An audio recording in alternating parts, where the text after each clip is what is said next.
Hey there, Sharon Horne-Ellstrom here. Welcome to 82 of What You Up To Now, documenting the journey, business journey primarily, over the last couple of years, what's working, what's not working, the good, the bad, the ugly, as in both offline and online world.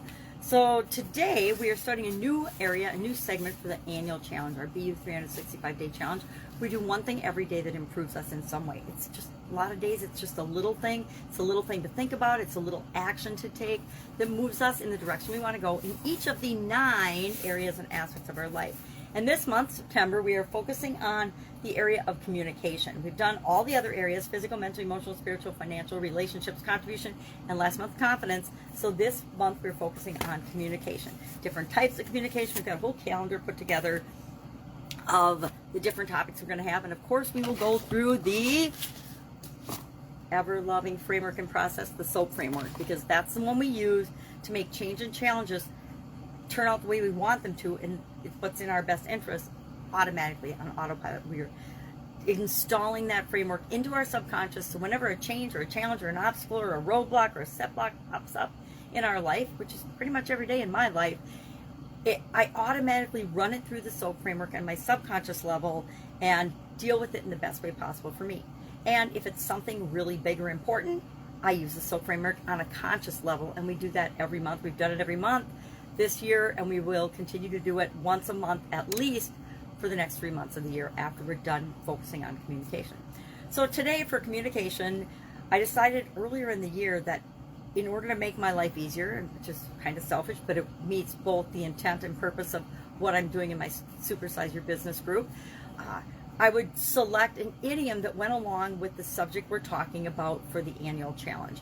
And I guess it keeps me personally more focused on the topic and continually improving not only my businesses, but my life in the area that we're focusing on. So today our idiom was beside the point. Now, I definitely have used beside the point. I've definitely been told that I'm off topic. I'm talking about irrelevant things. I'm bringing things into the discussion or argument or negotiation or audit.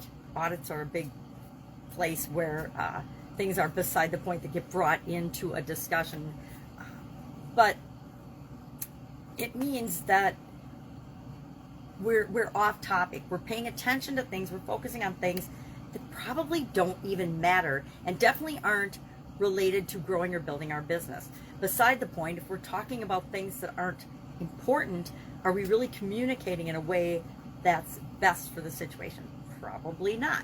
We're trying to deflect attention. Think of the media. The media every day presents stories in a way that molds our thinking, and that is done intentionally, right? They mold our thinking so that we consume more products. They mold our thinking so that we have certain beliefs and ideas. They mold our thinking and try to convince us that our country and the world is a certain way, but all of it is for their intent and purposes. It's not for us and for our benefit. The days of news where they actually reported the facts, the who, what, where, when, why, and how, the facts of a situation, and then let us think about and determine and interpret what it meant for ourselves, those are long gone. Those have been gone since I was in high school and going into college. Even back in high school, as the editor of our paper, we were put under pressure, social pressure, school board pressure, teacher pressure, guidance, the person that led our group,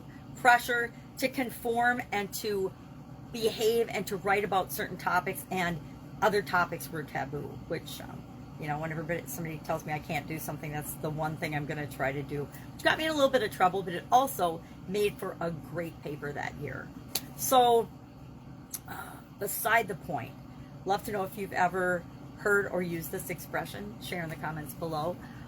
If there's a topic with respect to communication that you would like to talk about or you want me to dive more deeply into, hit me up and let me know, and I'll make sure we do that as part of the challenge. And if there's an idiom or an expression with respect to communication that you're just curious about the origin or the meaning of, ask that as well in the comments below. Or, I say it pretty regularly, you can always get in touch with me via an app called Voxer, which is a walkie-talkie app, which is my favorite. And you can use that to just message me right away. That's a little bit of what's going on and prepping for that this week. If I can help you in any way, ask. Otherwise, I'll be with you tomorrow.